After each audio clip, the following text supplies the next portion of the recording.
I can't even see where everybody is. I see my two features hugging each other. So I will first start talking about our first phenomenal feature. I love it when this woman comes here, Roberta Miles.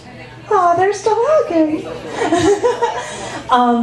She runs, well actually the two of them are running a monthly open mic. It's a closed mic. It's where people are invited to perform there at Cafe Baloo. It is Cafe Cabaret. I have been blessed to be there once, and I will be blessed to be there in June because there's a June get-together on the 19th. This in June, just coming up in a couple of weeks.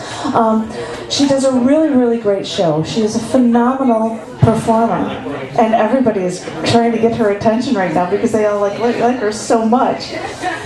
But when I've heard this woman perform, I've always been stunned and so moved by the gravity and the emotion of what she can pull off. She's really, truly amazing, and I'm always thrilled to hear this woman. So please, ladies and gentlemen, just let you know, we are actually going to, for all of you people who know how the podcasts run, there will be a podcast for each feature over 2 weeks. Because I'm not going to be able to update the podcasts in this next week, this is going to be like there are going to be separate YouTube clips of them, but we're going to run one long podcast for 2 weeks of both of these performances run for 2 straight weeks. So you get to download this stuff from both of them for 2 weeks. It'll be awesome.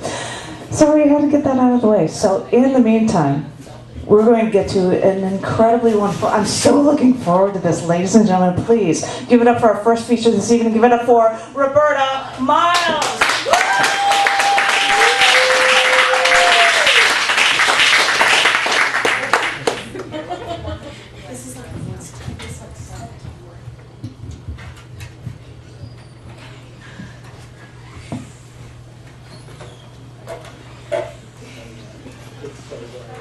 Waiting in the depths of hell, the smell of urine so profound, waiting for the damn train to whisk me away to beautiful West Rogers Park, where I live with my mother, stepfather, and little sister, waiting and thinking about growing up. I will never get involved with an older man, even if my parents are divorced. Divorced parents can make a person do self-destructive things. Oh, the notions I had at 15, there were a lot. However, when I was 18, I did get involved with an older man, a much older man, a 30 years older man. By then, my boyfriend had become a full-fledged alcoholic. I had worked in a mental hospital and dated some of my patients. My parents had been divorced for 3 years, and I had decided never to see my biological father again because my mother told me not to. I think I was ready for a sugar daddy. Or at least another daddy.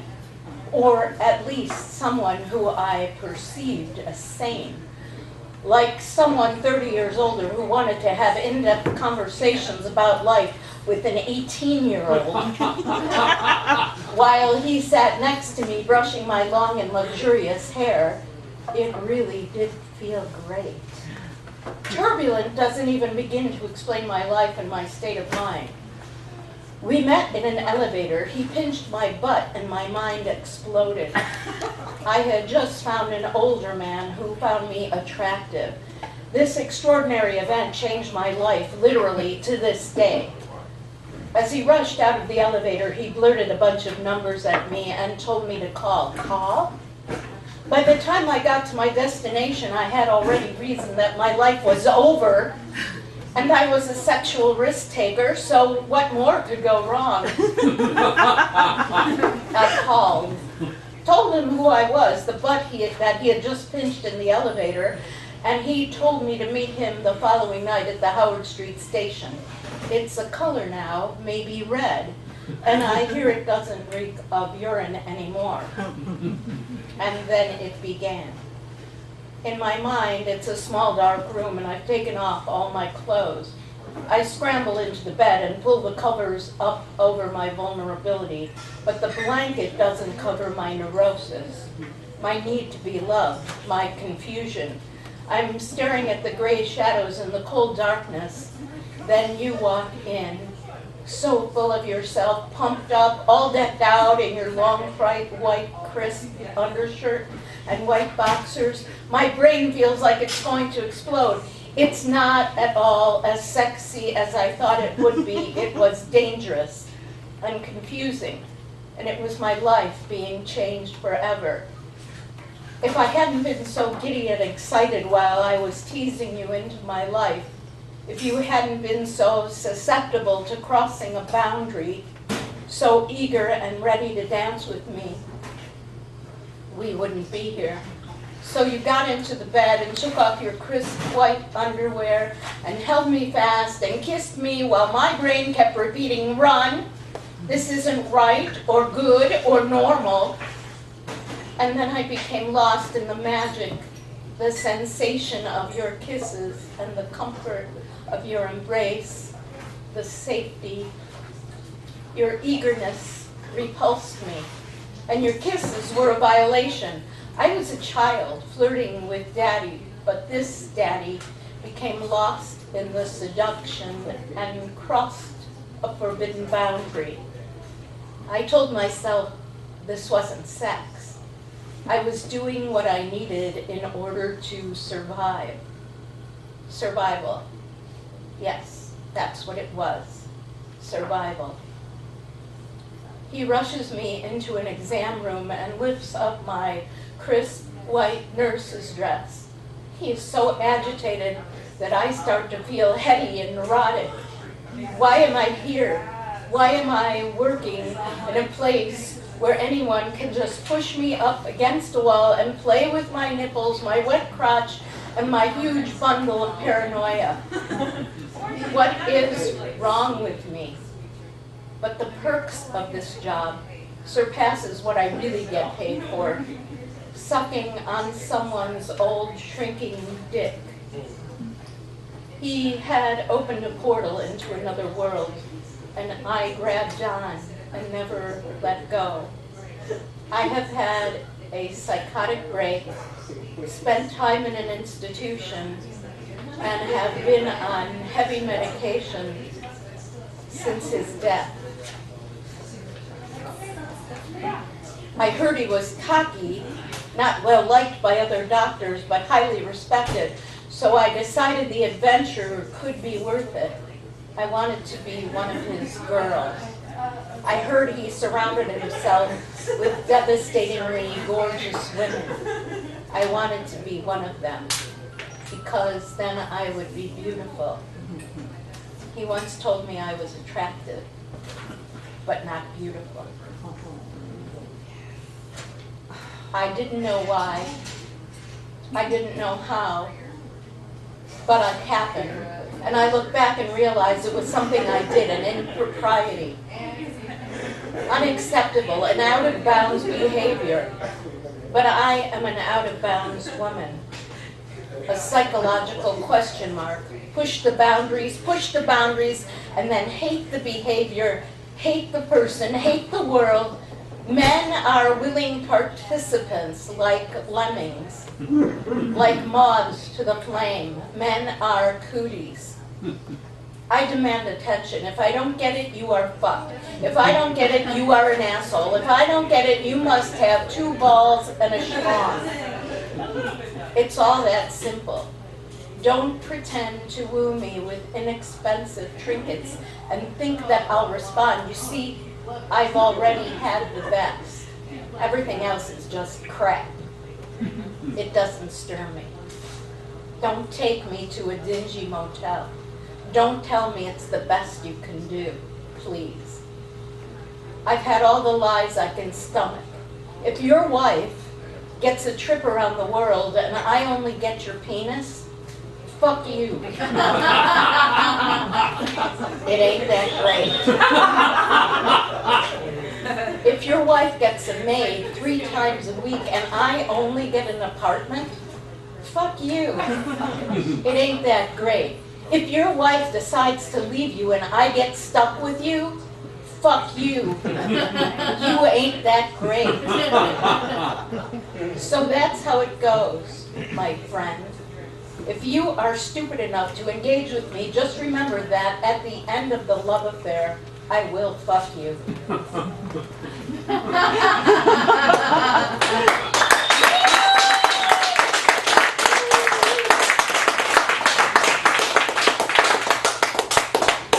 My life has been full of men that were terrible lovers.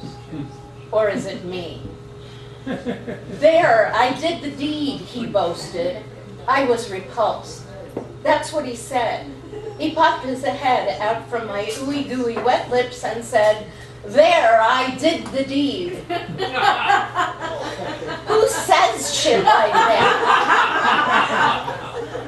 If I told you I loved you, that would be stupid, right?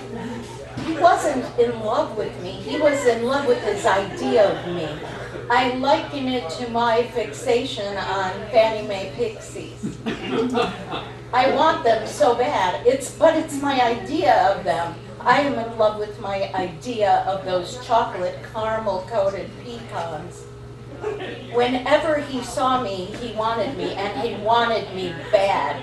He told me I was his ideal woman. How many times have I heard that before? And based on what? The great sex we didn't just have, the drooling kisses, his declaration of love. Why, after the divorce, he had nothing. And I would be stuck with a devoted muck diver, a man who idealized me, but didn't know how to make love to me. Wait, this almost sounds like a reoccurring theme in my life. My life has been filled with men that idealized me but were shitty lovers. I don't need to be idealized, I need to be known. Me. Not the rapping, not the ego, not the constant annoying shit in my head. Me, my soul. And when I make love to, it has to be a perfect fit, body and soul. If he had known why we fucked, why I had let him into my house of God, he would have been crushed. But I will tell you now. I will share it with you now. I'm ready, no matter what you think of me. I did it on a dare. Yes, I made out with a clumsy man, a man who idealized me, a man I didn't find attractive, a man who typically said inappropriate things out of context, a man like that, and I did it on a dare. I'm an asshole. I just proved it. This must be what being in church is like. I don't know, I'm a Jew. But I confess, finally, the stage is a holy place where I can be loved no matter what I say. I did it on a dare, and I'm an asshole. Has my life been full of terrible lovers, or is it just me? He told me he always loved older women. Okay, so that's horrifying. And then he gently pulled on my gobbler. I stood there in amazement. I know that I have no personal boundaries, I know that. And it's not always a good thing. But touching my gobble gobble, that's way worse than a stolen kiss. Fuck you, asshole! Do you think I will ever touch your blue-veined power tool now? It ain't gonna happen. So I says to him, you're not that much younger than me. How old are you? But he was right. He is younger. So I race home and I call my best gay boyfriend and tell him the story, and he asks, is he cute? And I say, it depends on your point of view. And suddenly it occurred to me that I felt better. Point of view. Maybe this all depends on your point of view. I think I'll stop there.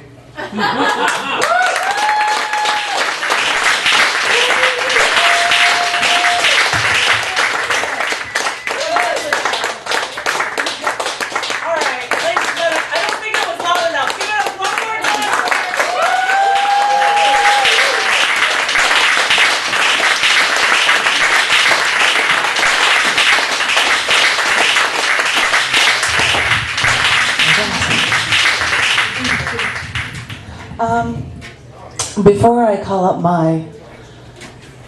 our final feature, I would like to start by reading a poem that this man had published in an issue of CC&D magazine. This is called Arbitrary Thoughts. The education system is failing in the inner city. Women want independence and respect, but contemplate whether a larger breast size will make them pretty. Global warming is affecting the weather, but only a growing few realize. In videos, women are so scantily clad, young boys no longer need to fantasize.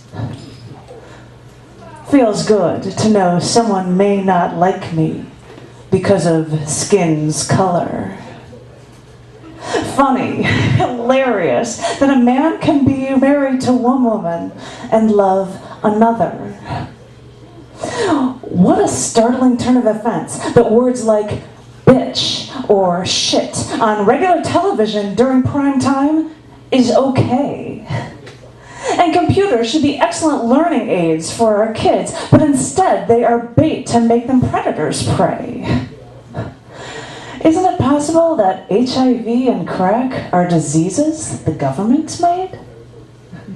Why does the CEO of a company steal from his employees when he's already the most overpaid? Perhaps paranoia has gotten the best of me, and anything that doesn't make sense, I worry. If so, then consider everything I've said irrelevant, and these are my thoughts, arbitrary.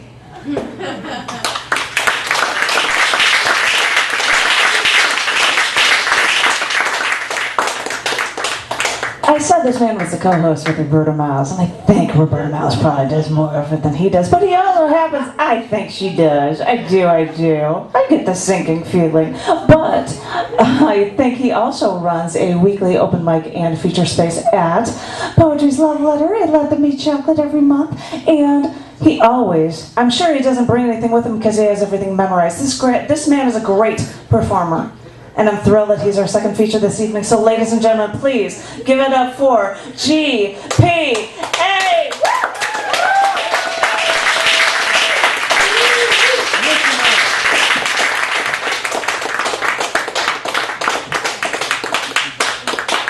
Janet Kuipers, everybody. Most people who follow me on social network know I'm the king of self-promotion, so I'm not going to deviate from that. I have written, most of you know I've written a few books of poetry, but for the first time ever I've written a novel. It's called The Warmest Winter. It's a mystery suspense and thriller set here in Chicago. It is #1 in the UK, Japan, India, and Australia, and #2 here in the good old United States. I got copies, you need to get them. Thank you. Roberta Miles, everybody.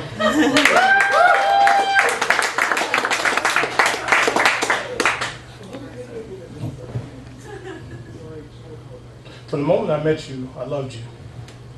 Not the way Richard loves you, that's day in, day out, perpetual, but I loved you. I knew there was something special about you. I didn't know what it was. You had this thing. It was like the Rhoda thing from the Mary Tyler Moore show, or it was just a funny thing, but it was such an effervescent thing that it touched me and I loved you. I didn't know the extent of the love, but I knew it wasn't anything that would cross against what Richard was doing, because Richard's a good guy and he's my friend. I love him too. I loved you. As I got to be around you more and more, I realized that I wasn't dreaming this. It wasn't a fallacy. It wasn't anything banal. It was true. It was honest. And I said to my mother, I said to my brother, I said, you got to meet Roberta Miles. I love her. She's awesome. The more I got to work with you, and even when you would have me sub in at the last moment, I didn't care, because usually I don't do that. People will ask me, hey, can you come? I know it's too short a notice. Roberta could ask me an hour before and I would go, because I love Roberta Miles. When you made me your host for your show, your baby, I was thrilled. I was overjoyed. I was overcome. I couldn't believe it. I was like, wow, me? This dude from the South Side. I said, I knew it. Roberta Miles is awesome. I love her. You let me into your home. You sat with me. You talked to me. When I had troubles going on, you listened. And you gave me sage-like advice. You gave me the straight talk, not the talk that I wanted to hear, but you gave me what I needed to hear. And I went back to my mother and my brother and I told Cotton and anybody that would listen, I love Roberta Miles. It's funny, this thing, this love, it's ill-fated, it dooms us. It puts us in so many conundrums and dilemmas that we cry, and if I had hair, I would have pulled it out. But when I found out we had to be separated, when I found out that we no longer were working together, and then somehow or another, because of my ego and my pride, I couldn't talk to you. Because I felt a certain thing.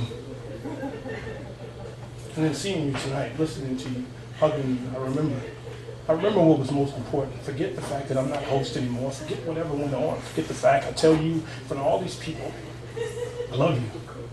Because you're awesome. Thank you.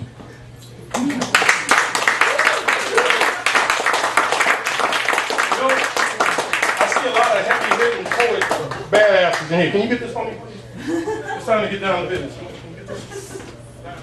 I had an event before, not that you need to know this shit, and I really hate when people come to my show and they be like, oh my God, I got somewhere else to go. Nobody asked you that shit, just go. You know what I mean? But I had another thing and I was going and... So, Janet Kuipers, everybody, round of applause. Janet likes to call me poetic unsub because that's what I am. So I'm gonna get down to bare business. Let's get this shirt and tie shit off and let's get down to poetry. Yeah, I've been working out a bit. I sat in her presence and I was staring. I know it's not the gentlemanly thing to do. I know my etiquette. My father, being the ultimate gentleman, said, do not ever stare at a woman. Any part of her in her eyes, don't do it, son. It's bad etiquette. But I found myself in her presence and I was staring. The contemplation occurred to me. It said, look away. And I was about to. Until I realized that the thought and the action would have been following would have been foolish because I would have went back right to staring. So I continued staring. And I watched the way her hair framed her oval face, the slight protrusion of her forehead, when it would wrinkle, when she would say anything of prominence, her eyes, the way they danced, when she said something that meant something to her, the lips, the gloss, how it wasn't painted on, it was just there, as if it had been embedded from birth. And I watched the whiteness of her teeth and the way her tongue was dark, and I was, again, realizing I was staring. And again, I had the thought. And again, the contemplation of the thought, and I realized, no, I would continue staring. Her words didn't talk to me. They came, floated from her mouth, went inside my eardrums and caressed them, made me listen, hypnotized me, held me enthralled. Well, I was no longer staring at her, but her aura, her essence. And she got up to leave, and I watched her. The way her footsteps, not the way they walked upon the earth, but the way they glided, similar to that deity. And they say when he walked across water, I watched her, still staring. But it wouldn't cross etiquette because she wasn't in front of me any longer. And she departed. I imprinted that entire interlude in my mind for times when I would come across things that were sordid, times when were not so great. I remember leaving a set one night. I was riding an Uber, and it began to snow, and there is no city with a skyline like our city. None. Nowhere. And I've been all across the United States. There isn't one. Sorry, New York. You got too much garbage on the street. You don't cut it. No, LA. I don't believe your Hollywood sign. No. Chicago skyline is picturesque. It is unique, unrivaled. And I looked upon it as the snow fell, and I realized it paled in comparison. I saw women coming in and out of stores, and they were painted up in their minds, or whatever people lied to them and told them they were beautiful. No, they paled to the image that I was playing in my head. And at midnight, when I finally arrived home, I made a decision. And I picked up the phone and I said to her, I just saw you, but I'd like to see you again. Soon. Very soon. Yes, you. And until I can see you again, these eyes will see nothing else. My poem.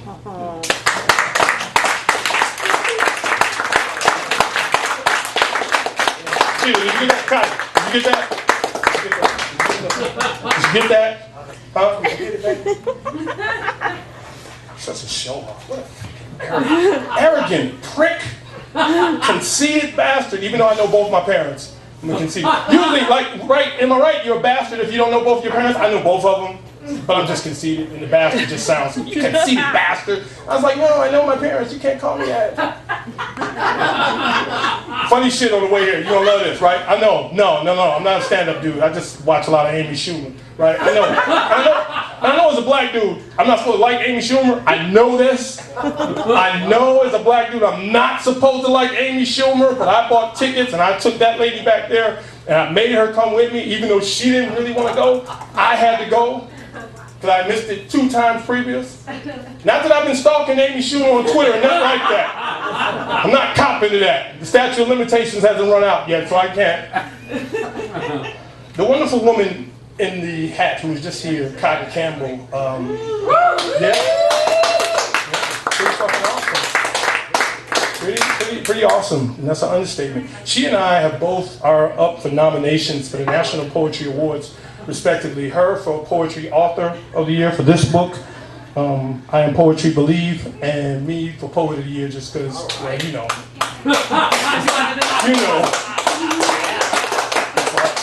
And I wanted to read something from her book. I just love it. It has no title, but I just listen to this. And those of you, I see Dan Cleary, great artist, outstanding poet, and good singer too. That's what the first time I ever heard him, we were at Vito's thing, not the where he's at now, but it was the other place. And he was there, and Dan started singing. I said, oh shit, that was really badass. So I dig Dan. So I see Bill Yarrow, badass poets in here tonight. So I knew I had, oh shit, that's Bob, oh my God. I got something for you tonight. My last poem tonight is, I'm so glad you're here. I want you to be proud of me. I want you to be proud of this poem, okay? I like that dude. We have been best friends in another life, but I'm black, he's Jewish, he's married, I'm not, I can't have him around, all these ladies and drinking and out late night. He's an upstanding white dude, I can't have him having this. Here's the poem. You'll get this. She said, I want you to hate that you love me and become so addicted that you won't want to stop. What you don't seem to know is, I cannot. I don't know how many days I have cursed you, hung up the phone in your face and said, I'm so sick of her. Only moments to call her right back and say, I apologize, I'm an egomaniac, what do you expect of me? I get so caught up in myself. People know this, you know me. Most of you have been friends with me for a nice while, you know. I'm self-indulgent, I'm cocky, arrogant, whatever words you want to use, whatever synonyms you want to say, I'm them. I'm not in denial of those things, but I am in denial of one thing. Outside of my mother and my daughter, I know there are 2 women I have loved. One I've already spoken to, you are the other. You are right. I can't stand the fact that I love you. It's the deception that seems to crawl on my skin, deeper in the dark melanin that embeds it right now. The reason I work out some days is so I cannot think about you, especially if we've had a spat, because I really don't want to be the first one to do it. I would really like sometimes for you to pick up the phone, for you to text, for you to inbox, for you to email, say, baby, my bad, but you don't. And that's fine. Billy Joel said, you walk away a fool or a king. I would be foolish to walk away from you. I would rather be king. Even if it's only in our own minds. My poem.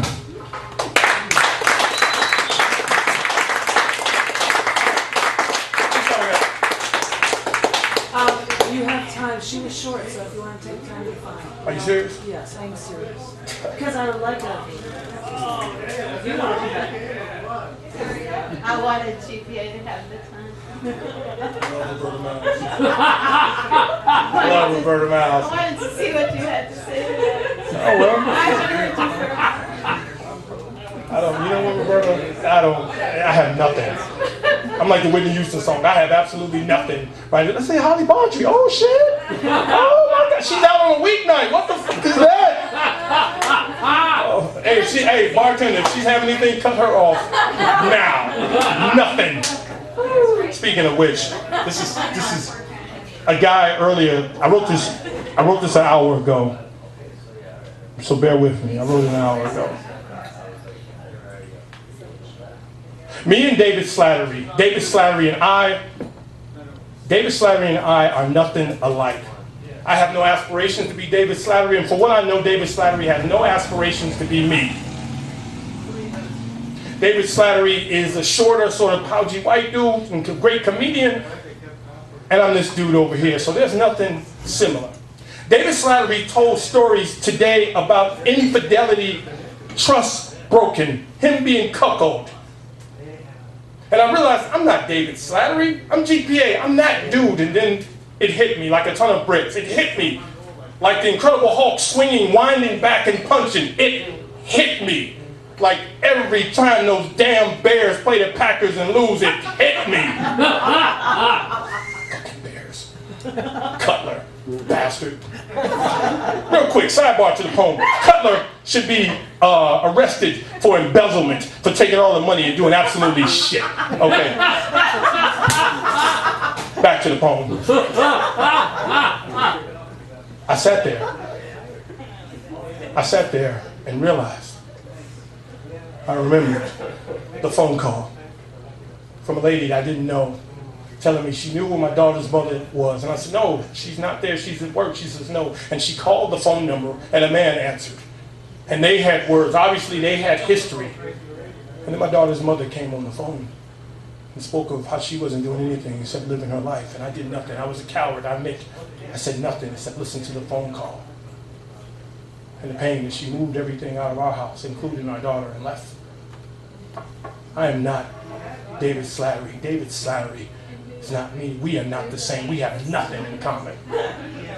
I remember, sweetest day, 1999, arm full of roses, handful of candy, engagement ring in the pocket, excited, heart jumping out of my chest, skipping like men do, when enthralled by a woman. You know what I'm talking about. Waiting for her to come out. A truck. I remember it was an Isuzu Amigo. I'm so glad they don't make that truck anymore. And her getting out.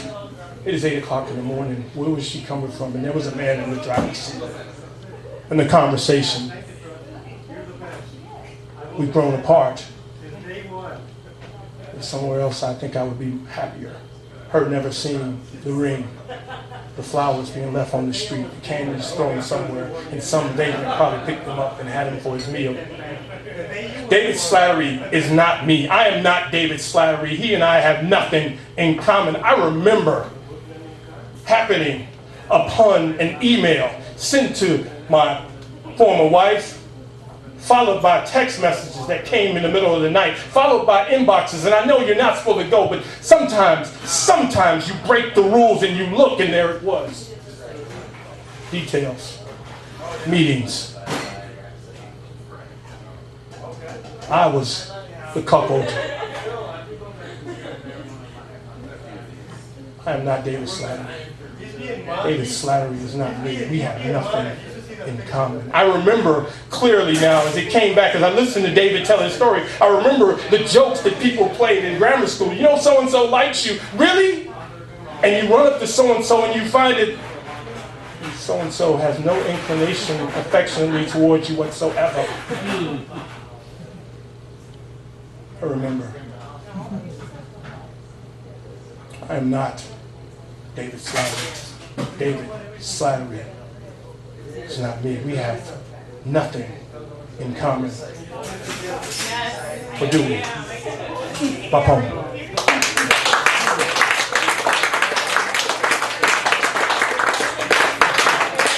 I didn't know I had to. No, wait.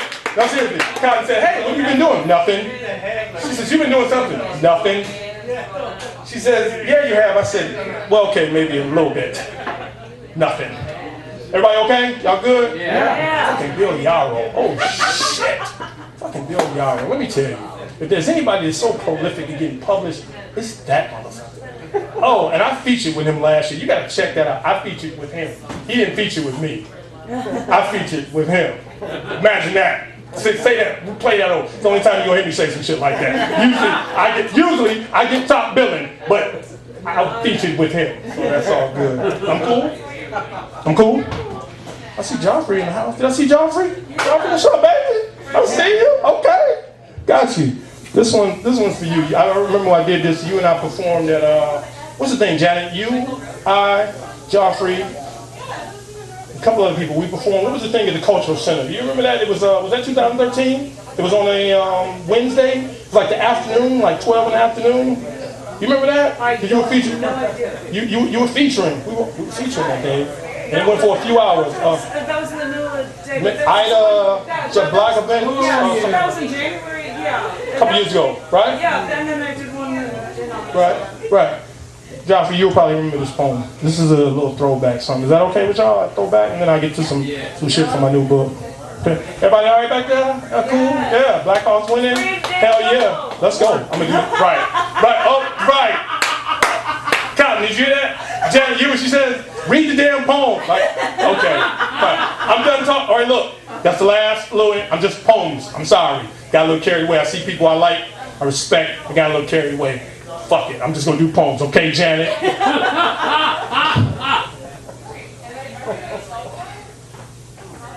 I am the monster under the bed.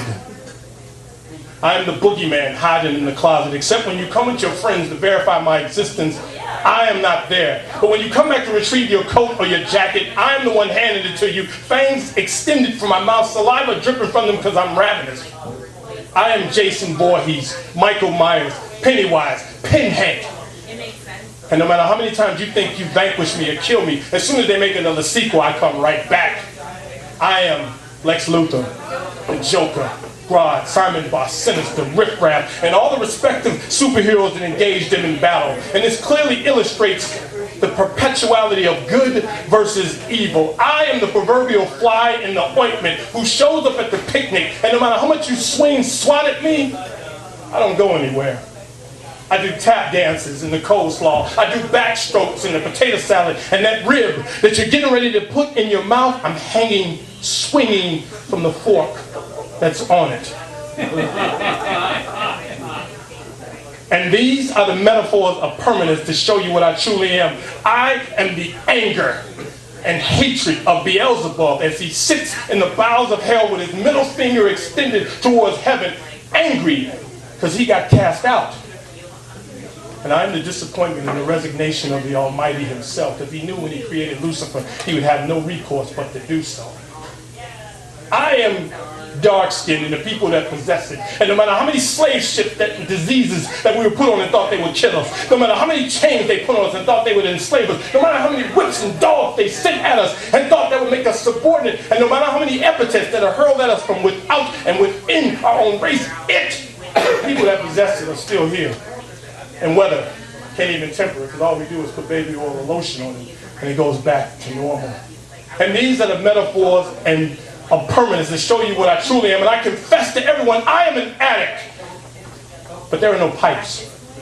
There are no needles. There are no blunts. There are no bottles. There is simply me, sitting on my laptop, using my pen and my pad, writing poems, using social network, Facebook, Twitter, Instagram, YouTube, whatever I can get my hands on to get 10 poems off my head to make room for 10 more poems, and then multiply that by 100 poems and 100 more poems, and I'm still trying to find room for 10 more poems. There is me that goes to open mics within and without my own city, signs up on the assumed names to take my 3 to 5 minutes and perform like I should be the feature. Yes, I should. There's me that gets an envelope in the mail, and it's got an invitation in it to a gala. I don't know why I got it. But I get my head shaved and goatee lined up. I get my suit out of the cleaners. I rent a car that's better than what I drive right now, and I go. And you won't believe who's at this gala. It's mind-blowing. In one corner, there's Wordsworth and Blake. In another corner, there's Keats talking about the ode to a Grecian urn. In another corner, I could have sworn there was Billy Tuggle talking about spray painting.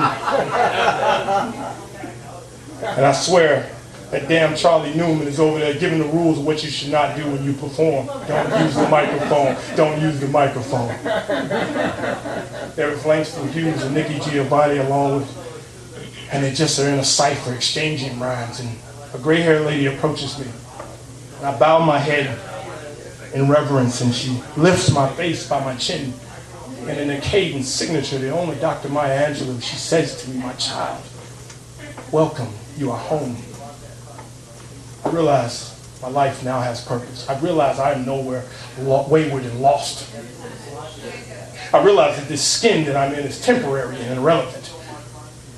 I now know what I'm supposed to do, who I'm supposed to be. And metaphors of permanence, as things in a circle do now come close, because I realize who and what I am. I am a poet. And the metaphors of permanence now close. My poem.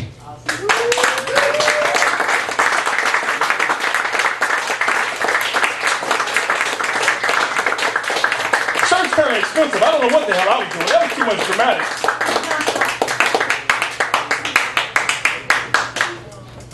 I have a book, another book. It's called A Warmest Winter, but it's a poetry collection, and I put it together. I'm doing okay for time? Yes, you are. Thank you, sweetheart. Oh, Janet Kuipers. Janet Kuipers, everybody. Okay, I'm going to read a couple from the book. I know y'all not used to me doing this, but fuck it, I'm going to do it. If Bill Yarrow can do it, I can do it. Fuck it. If Bill Yarrow can do it, I can do it. You know what I mean? I like to place you in a poem and selfishly keep you there. Write the ode to you upon paper from the Romantic era, written with permanent marker, laminated to preserve and encased in museum glass. No one would read this poem save for me, would read aloud and silently, then during the morning, afternoon, evening, and night, pausing only to allow you to resonate upon all my senses. I like to place you in a poem and selfishly keep you there. On a Friday afternoon, you would leave work early because the message I sent was urgent. Remove the clothing clothed in, shoes upon your feet, and facilitate comfort. Place poem in your hands, leave you alone to read it, and return receiving relish reinforcement of your poet's penmanship. Comply with glee when asked to read it to you, as my chest and arms become your bed and comforter. I like to place you in a poem and selfishly keep you there. Forgive overzealous man on a constant grind as he grasps this opportunity to embrace a beautiful woman with these words. Time halts, space shrinks, and reality becomes fantasy as each word is swallowed by your eyesight. When walking with exuberance this morning, this scenario never entered my comprehension, especially its fruition. That you would allow me to place you in a poem, and willingly you would come.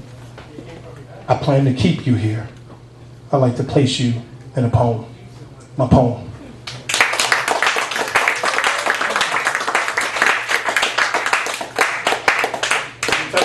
Out here bobbing, feeling this shit, feeling this shit, feeling this shit, feeling this shit, feeling it, I'm feeling it. I've only had one drink too, that's what's pretty good. I've like not been drinking as much. That's saying a lot. Here we go, poets drink, don't we? We drink a lot. Some do. Some do? I'm sorry. Dylan Thomas was. Excuse me. Dylan Thomas was a heavy drinking poet. Mm-hmm. Right. I forgot. Excuse me, I thought Bobby. Stevens was. Sorry, Bobby. Didn't mean to put you in inclusive with the rest of us poets who imbibe. I'm sorry, dude. I used to imbibe a lot. That's because you're an upstanding professor dude now. You can't do that. This is called Seasons of Love.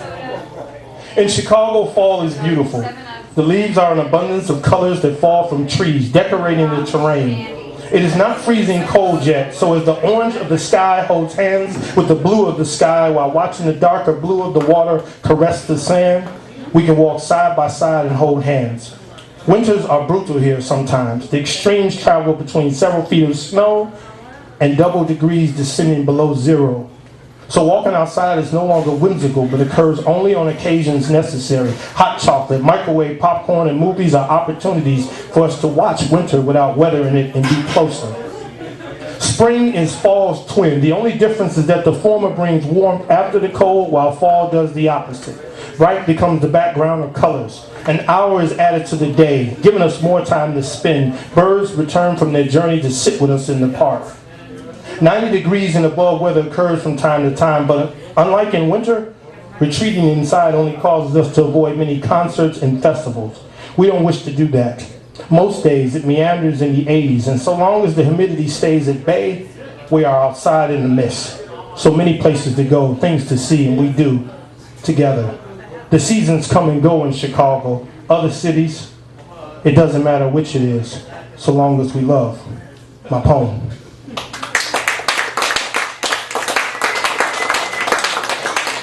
You're supposed to get cooler when you take like clothes off.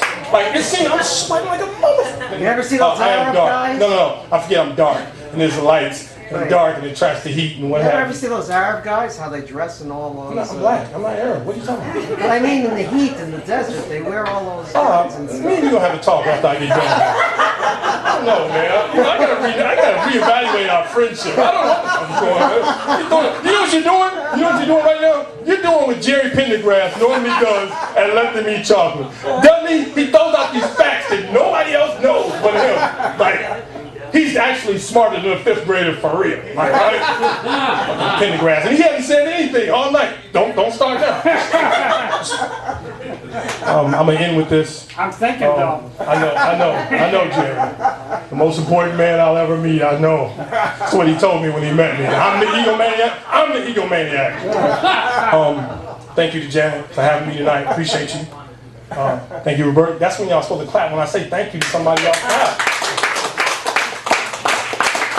Cut all these motherfuckers off. Thank you to Roberta for sharing the stage with me. It's a pleasure and an honor. I couldn't stay mad at you any longer. Love you too damn much. It's like that damn poem in Cabaret. Bob Lawrence, to me, I know you'll say somebody's name. I remember I said that and Charlie Newman goes, what about me? I wasn't talking about you, Charlie. It's not always about you. Sorry. You can tell him I said it. I'll email him and tell him. Bob Lawrence is the king of rap to me. He comes out of nowhere. You don't expect that from Bob. Like, Bob coming in here, you thinking to be meek and mild, all of a sudden he just snaps. You know what I mean? Not like a Unabomber, but just, you know what I mean? So I thought of this, and I said, I'm going to try this. I've never really done a rap before, so I'm going to try it. I hope, well, you're going to like it because I'm doing it, so.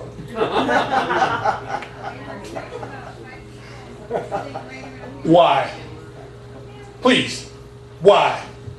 No, seriously, tell me why. Answer the question for me. You mean what, why?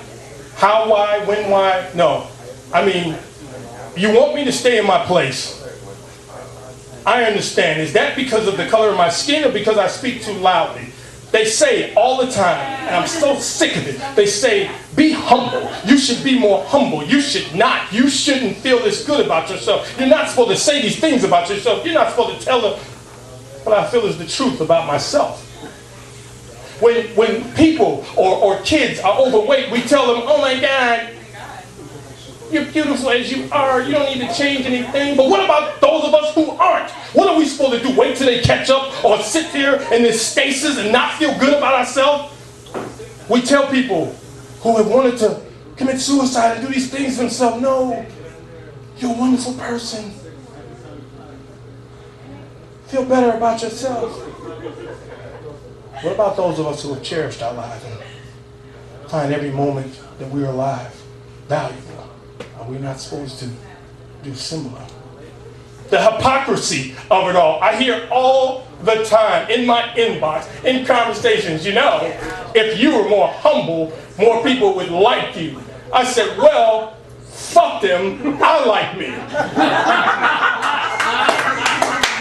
I don't see the necessity of me having to degrade, self-deprecate myself, and take this, quote me when I say this, they say be more modest. I think modesty is for the untalented. Let those motherfuckers say, oh, I really can't do that well. No, motherfucker, I can do everything well. Have you seen me? Let me run down the facts.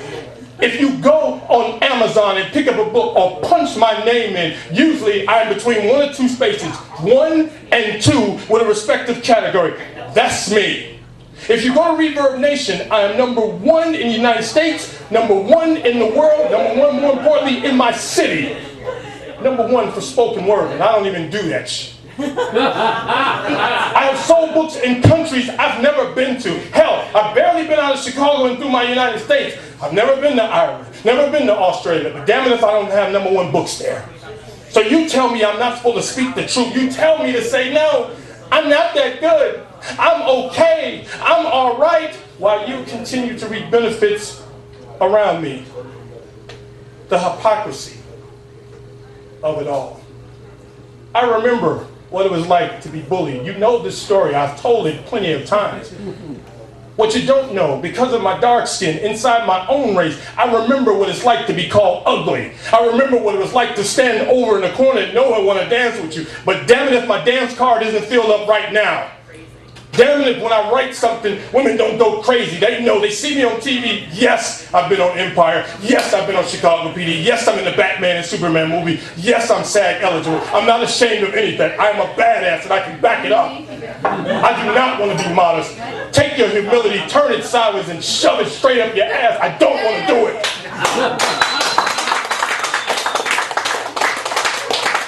You want me to know my place? I will tell you my place. It is usually feature, cover of magazine, first. That's it. It's nothing else. I am no subordinate. I will not back down. I will not submit to this ideology that you say. And I ask you, why? Why am I supposed to do that? And the answer is really clear. Because if I do, you feel better about the shit you can't do. Thank you.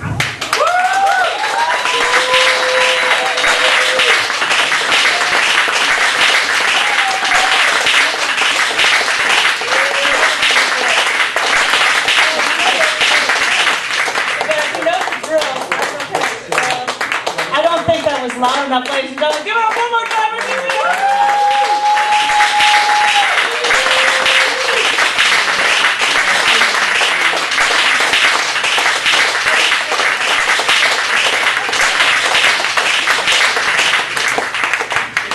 Phenomenal 2 features. I hate to say this, but I have to talk about upcoming features and stuff right now because we're closing out the evening. Now, I've got to first talk about upcoming things here at this open mic.